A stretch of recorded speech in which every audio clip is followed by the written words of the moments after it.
Armistice Day, 1944. France welcomes another generation of American fighting men. The brave citizens of today and their allies join in tribute to the dead of the last World War. This is Compiègne, scene of the 1918 armistice. More than any other ceremony in the land, this symbolizes the triumph of liberty over despotism. Here in historic Compiègne, America's citizen soldiers and the fighting men of France have proven themselves traditional brothers in arms. Soldiers of two generations and the people pause everywhere for 2 minutes of silence at 11 o'clock.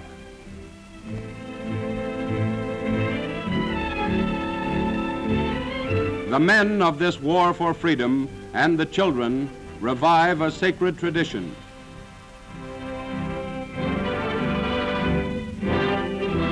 Here at Romaine, 14,000 heroes sleep in the continent's largest cemetery.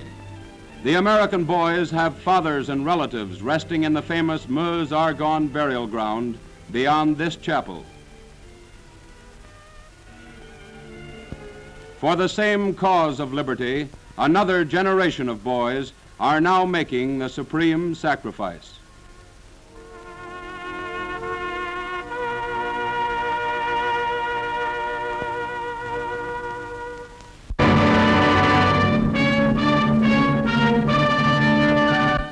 Slowly but surely, Allied troops in the Ache sector are driving forward, but autumn rains have brought a new enemy to the Western Front.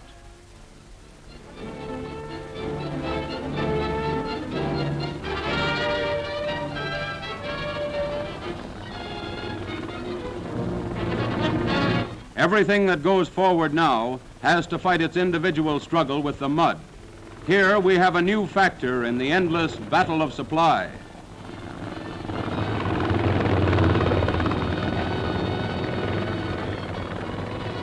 War is not all gunfire, as these American troops have found. But up forward on that same front, on German soil, the guns are busy. There's a German concentration in that wood ahead. This is the start of the Winter War. In the south, where General Patton's troops have taken Metz and the French have cut through to the Rhine, winter has already come, and instead of the mud, the long supply roads become sheets of ice. But still the wires have to be strung forward. The guns have to move, and although the wind bites, the trucks and the dispatch cars have to be kept serviceable, for there will be no pause in the Winter War.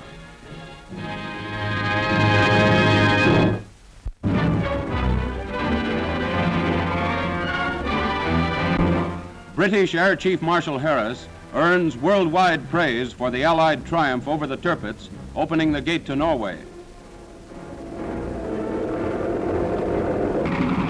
After briefing in the cold November dawn, 29 Lancasters race along the runway.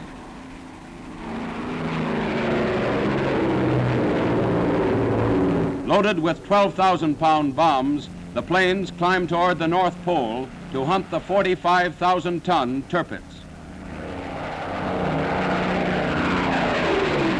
For her launching back in 1939, Hitler and his aides strutted along the ship waves. Here was Nazi pomp and Nazi pride bent on war against the world. Like her sister ship, the Bismarck, this mammoth was designed to raid merchant shipping on the seven seas. She was christened by the daughter of the old Admiral Tirpitz. Führers und obersten Befehlshabers der Wehrmacht taufe ich dich auf den Namen Tirpitz.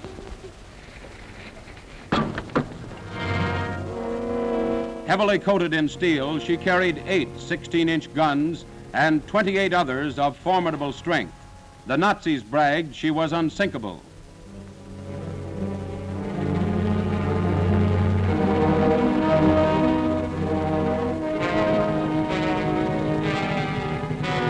Designed for speed, she could make 30 knots at the least. But in the face of a public challenge to battle, broadcast by the SS Dakota, the famous American warship, the Tirpitz refused the challenge. While the Tirpitz hid in a Norwegian fjord this winter, her guns menaced any Allied offensive either by land or sea.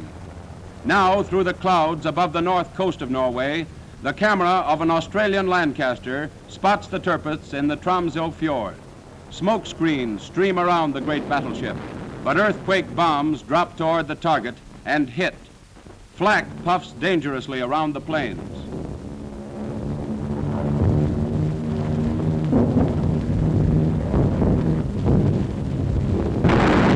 An earthquake bomb bursts on the shore, but 3 others hit the Tirpitz, fore, aft, and amidships. Below in Tromsø fjord, as the Tirpitz keels over, shrouded in smoke, the shadow of Nazi conquest shrinks from the north.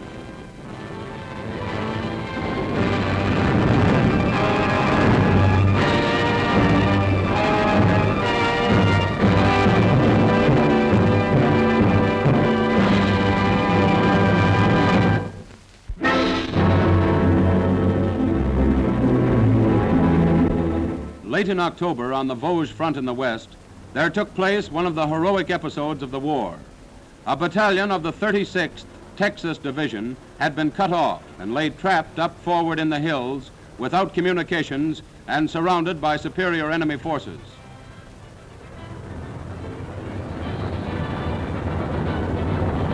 While a unit battled ahead to relieve them, they held on grimly day after bitter day.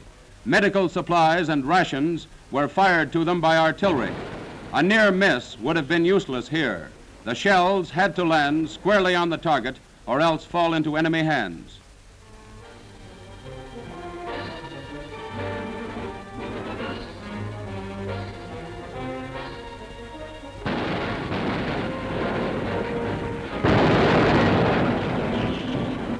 It was the 442nd Infantry Division that was ordered to cut a way through to them. This was the famous and unique battalion composed of Americans of Japanese ancestry, volunteers all. They were fighting as they had fought in Italy to prove their loyalty to their American homeland, to prove again that democracy embraces all creeds, all races. For 9 days, while the Texans hung on grimly up ahead, they cut their way forward in bitter cold and in some of the toughest fighting country on the Western Front.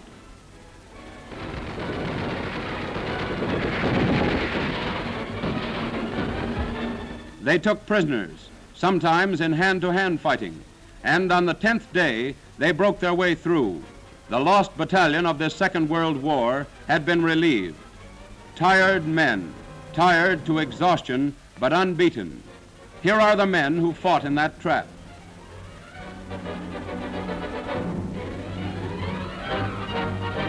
They came out with their wounded and with their dead. They will not forget those 9 days they fought in the Vosges.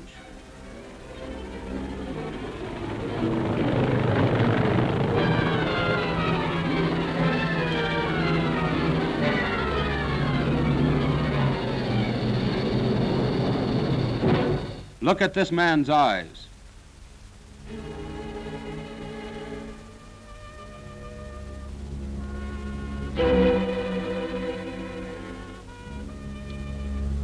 These are the sorts of men for whom words like courage and doggedness are used by the historians.